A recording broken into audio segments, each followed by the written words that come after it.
We're not doing a podcast today, we're doing a doc cast today because I am on what I can only refer to as a small business owner vacation, which basically means instead of working from my normal places, I'm just working at the lake, which honestly does work out a little bit better in my life because the internet at my parents' lake spot is way better than what I have in downtown St. Cloud and at my home. So, you know what? Vacation is pretty dang sweet.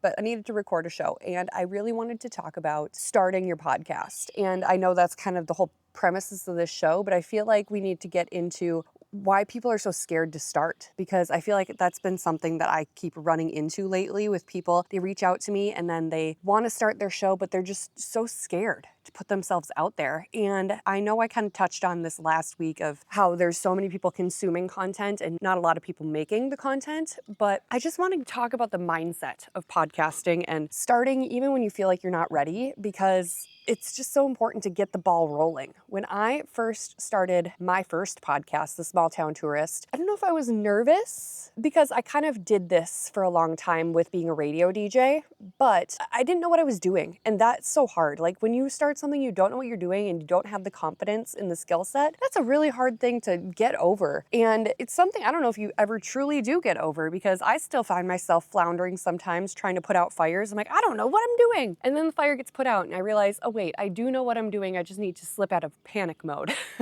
So I just want to chit chat about having the confidence to go for it, even when you have zero confidence at all, because I think it really is important to take the leap because you never know unless you try. So an example of starting the podcast and not feeling like you're ready, I worked with Lindsey Salzburn. She owns White Peony Boutique in St. Joe, Minnesota. And we started recording for her show January of last year. And we we started in January. I don't think we launched until end of April. So we recorded for like 4 months. We just kept recording, kept batching content, kept kicking the can down the road on officially launching the show because Lindsey didn't feel like she was ready. And that's fine. She luckily stuck with it long enough to actually get the show out. I feel like there's a lot of people who would have given up because they don't feel ready and they would have stopped recording altogether. But she kept showing up for recordings. She kept booking guests. She kept recording. And she was nervous. Lindsey was so nervous. And I look back now and I'm like, she was so good and so ready, but she just didn't have that confidence in herself to launch the show. And luckily I was there to kind of help guide her and push her off the cliff of doing it. But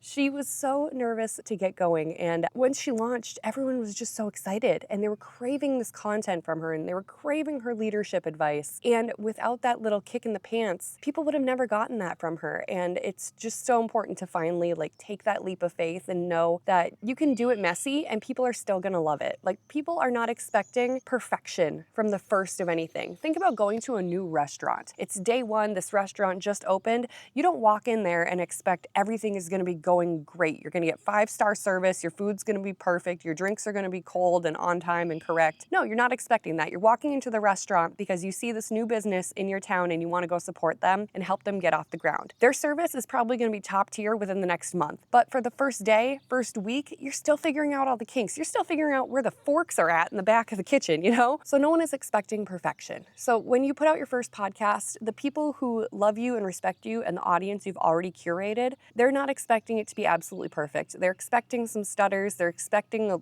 maybe a little bit of robotic speech, like you're reading off of something. They just are wanting more from you. So give them that more and you're going to get better as you go. No one is perfect at anything right off the rip. I mean, think back to when you were a kid and you tried a new sport. Personal story. I was a golfer. I was in high school golf. That was my spring sport. And I was a pretty casual golfer my whole life. I had always done summer rec league. My family did big golf tournaments. We always played scramble. I knew the rules, but very loosely. And I didn't have a coach that was teaching us the rules of golf. They pretty much sent us to the driving range every day at practice and that was it. So my first golf tournament, it was horrible. It was so bad. It was like a 10-stroke maximum on every hole. And because I didn't totally understand the rules of the game, I just automatically took 10 strokes on every hole. I'm like, just get me through this and maybe I'll never show up again, but I just need to get through this. It was miserable. I hated it. I had the worst score out of everyone there because I just took the maximum on every hole. But it was a learning experience. No one was expecting me to go out there and win my first tournament right out of the gate. They were just happy that I was there on the team participating and they knew I was going to get better. I was just this 13-year-old girl with a golf bag of used clubs and wanted to be on the team.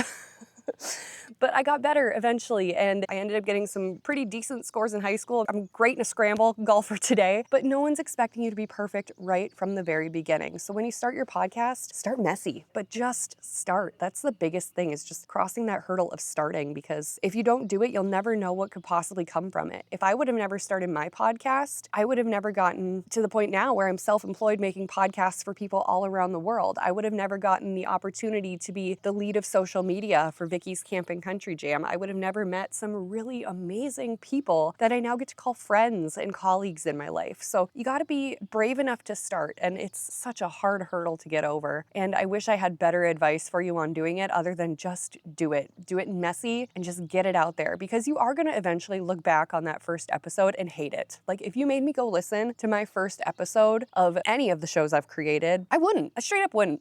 I just would not go and listen to those episodes, because I know I've improved since then. And you're going to improve every single time. Great example of this, I'm working with clients right now. They haven't even launched their show yet. We've actually only had 3 recording sessions, so we're getting everything kind of squared away and ready to go. But by the time their second session rolled around, they had texted me and said, "Hey, Abby, we're already more confident. We're already feeling better about how we're doing this. Can we re-record our trailer? Can we redo that before it even goes out into the world?" And I said, yes. And isn't this what I told you? I told you guys that the first one's going to be clunky, and you're going to feel weird about it, and you're going to hate it, and you're going to want to redo it. And they already have flipped that switch and realized that they've gotten better at it. They're more comfortable in what they're doing. It's not as foreign. It doesn't feel as weird and awkward. They've already made that change. And that's before we've even launched. Sneak information here. Their podcast is coming out on July 29th. It's called the Love, Truth, and Wisdom podcast. I have been just totally vibing with it, so I'm really excited for you to hear that as well. But that's just my message for today. Don't be afraid to start. Do it messy. Do it imperfect, because step 1 is just doing the dang thing. So get out there, make that podcast. If you need help with it, I do have online coaching programs that help you through the start of your podcast. I have some resources for you. If you want to just pick my brain and have me help you through that process, I also have an option where you can just pick my brain for an hour and ask me any question you have, and I'll get that answered for you. There's a lot of different ways that I am here to help with you making your podcast. So please just do it. Reach out. I'm here to help. I'm here to be your Sherpa in this podcasting world, and we will catch you next week on another episode of Abby the Podcast Lady. Until then, I will be out here enjoying the lake.